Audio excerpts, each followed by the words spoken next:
PTI ने claim किया कि फिस्कल डेफिसिट जो है वो was 7.6% of GDP in fiscal year 2018 जब पीएमएल हुकूमत ख़त्म हुई.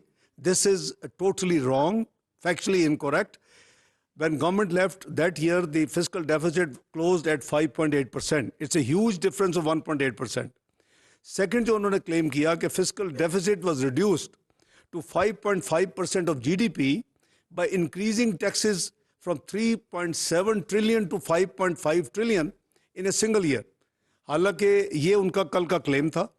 The truth is कि 2019 में जब fiscal deficit actually उन्होंने increase किया to 7.9%. We left it at 5.8. In fiscal year 19, they actually increased it to 7.9. और जो वो tax increase की बात कर रहे हैं, वो actually there was a reduction. We left it at 3,843.8 billion, let's say 3,844. They actually had reduction. And the number final जो कि रिकनसाइल्ड है, फाइनल हो चुका है, उन्होंने अपने उनके नंबर्स में भी आ चुका है जो उन्होंने सर्विस दी है, 3828 या 3829 बिलियन कह लें. तो इसमें भी 0.4% की जो रिडक्शन थी.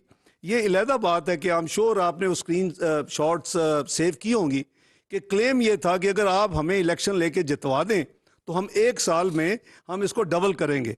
पीएमएलएन ने करीबन 5 साल में डबल किया रेवेन्यू कलेक्शन, हम 1 साल में डबल करेंगे. और जो करीबन 4,000 अरब से ज़्यादा नीचे था, आगे चल के नंबर आपसे शेयर करेंगे, वो कौम से वादा ये किया था कि 1 साल में हम 8,000 अरब पे ले जाएंगे.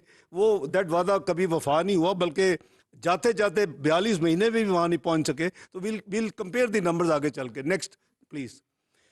इन्होंने क्लेम किया कि इकोनॉमिक ग्रोथ जो है वो नीचे चली गई 1.5% and inflation rose to 10.5%.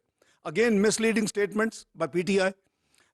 Let's go through numbers. क्या थे? द इकोनॉमिक ग्रोथ जो थी वो 6.1% थी इन फिस्कल ईयर 2018. अगर आपको याद हो, फिर अपना प्लानिंग मिनिस्टर साहब बैठे हैं, ये हमारा जो प्रोविजनल फिगर था वो 5.8 था. और इन्होंने आते ही उसको सबसे पहले अवाम को गुमराह करने के लिए इन्होंने रिवाइज करके कहा जी वो 5.3 था, 5.3. उसके बाद इन्होंने कुछ अरसे के बाद उसको आहिस्ता आहिस्ता रिवाइज किया और करते करते ये खुद 6.1% पे. हमारा यकीन था कि इट विल क्रॉस 6%, क्योंकि वो आपको पता है कि पहले प्रोविजनल होता है, फिर रिवाइज होता है, फिर फाइनल होता है.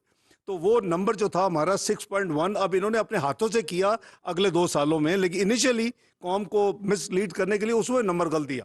और इनका जो अपनी ग्रोथ थी वो अपना फिस्कल ईयर 19 में इट डिक्लाइन टू 3.12%.